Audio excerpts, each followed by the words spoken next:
Ah, good.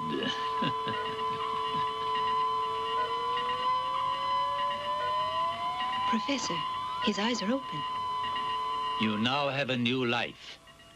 Your name is Bruce Lee 2, and you will do as I say. Yes, sir.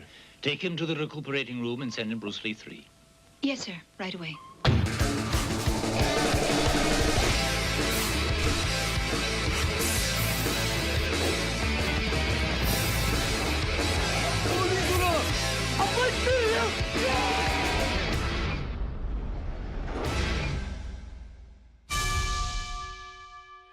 Here's the 7 o'clock news. Bruce Lee, the world-famous film star, died last night of a sudden heart attack. He was rushed to the hospital in a coma. He was at the very height of his career. His most recent movie had broken all previous box office records. Quand Bruce Lee, la star internationale du kung-fu, meurt en 1973, il n'a que 4 longs métrages à son actif. Un drame, une catastrophe. Enfin, surtout pour l'industrie du cinéma, qui perd l'un de ses acteurs les plus rentables. Pour donner l'idée du phénomène Bruce Lee, il suffit de regarder les chiffres du Hollywood Boulevard à Paris. Je crois que c'était de 9h le matin jusqu'à 2h du matin. Il passait non-stop le même film de Bruce Lee, en fait. Pendant 3 ans, ça a été complet, dans les 3 salles. Enfin, c'est un record historique. Voilà. Une salle qui fait 700 000 entrées en une année à Paris, c'est du jamais vu. Un succès sans précédent, la mort prématurée d'une icône. On a là les éléments déclencheurs de la Bruceploitation, l'une des plus belles arnaques du cinéma. Hey, that looks like, you know, Bruce Lee. I heard they brought him in. Comme en 1973, on s'est rendu compte que Bruce Lee ne ferait plus jamais de film vu qu'il était mort. On est allé chercher n'importe quoi, n'importe qui avait une vague ressemblance avec Bruce Lee. On le mettait en haut de l'affiche, le distributeur sortait le film. Et peut-être que le Pékin moyen n'était pas au courant, voilà, où on se disait tiens, peut-être c'est un vrai Bruce Lee. Mais en fait, pas du tout. Le public était en manque d'un héros à peine arrivé aussitôt parti, et évidemment les producteurs ont senti là un filon qu'il fallait exploiter. Les films de la Bruceploitation se comptent par centaines. L'un des meilleurs exemples de ce genre cinématographique à part entière, c'est le film Clones of Bruce Lee. Ici, un scientifique fou clone la star. Et pour le prix d'un seul ticket de cinéma, les spectateurs se retrouvent avec 3 faux Bruce Lee. Where is Dr. Nye? Finalement, le clonage, c'est pas si compliqué. Un faux Bruce Lee, c'est pas forcément utile qu'il sache faire des arts martiaux. Tu fais une coupe au bol, tu lui mets des lunettes de soleil, le marcel blanc, hyper important, le récurage permanent des sinus. Et puis le fameux « Oh !» Le cri du chat, quoi.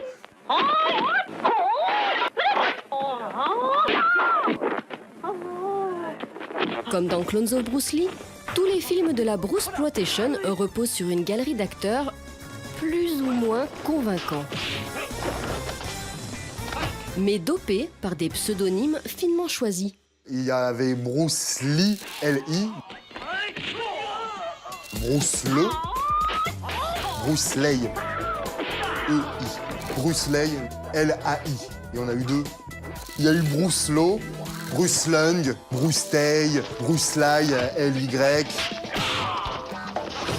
Tu fais du karaté comme Bruce Lee. T'as une moustache, hein, comme Charles Bronson. On va t'appeler Bronson Lee. Le pire de chez pire, je crois, c'est le Bruce Lee turc.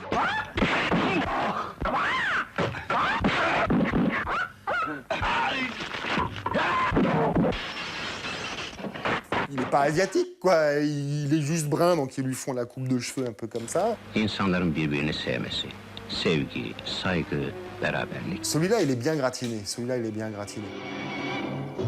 Le clone le plus habité, c'est Bruce Le. Que me voulez-vous, messieurs? Voir si t'es vraiment bon. Et maintenant, il faut que tu fasses tes preuves. Approche. Un acharné qui affiche près de 40 films au compteur.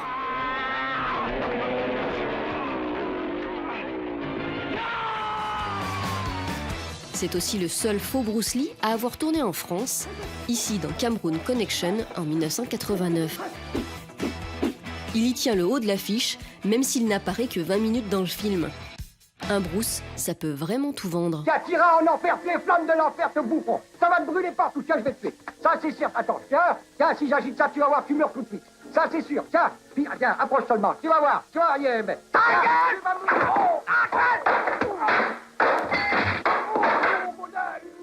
C'était un film d'auteur, avec un budget de film d'auteur, donc très serré. Bruce Lee, ça garantissait une visibilité, une possibilité de le vendre et d'avoir un public intéressé. Mais pas si facile d'être clone. Long Kim Long, le vrai nom de Bruce Lee, avait fini par en oublier son identité d'origine. Il ne faisait plus qu'un avec son personnage de cinéma. Il était Bruce Lee jour et nuit. Jour et nuit, tout le temps. Est-ce qu'on peut même parler de personnage?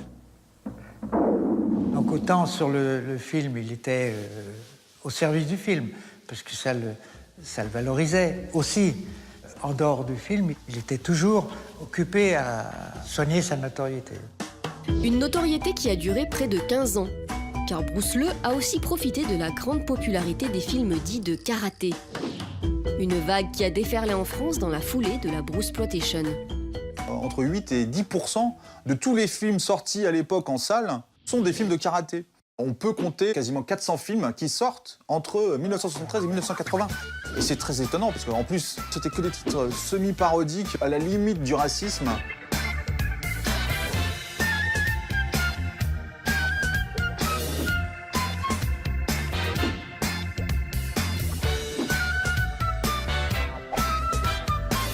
Comme le western spaghetti avant, le peplum, film érotique. C'était devenu une consommation normale d'aller voir un film de karaté jusqu'à ce que ça s'éteigne à l'orée des années 80, en fait. Tout se ressemblait et surtout, on avait essoré le phénomène Bruce Lee jusqu'à la dernière goutte, quoi. Et c'était la fin.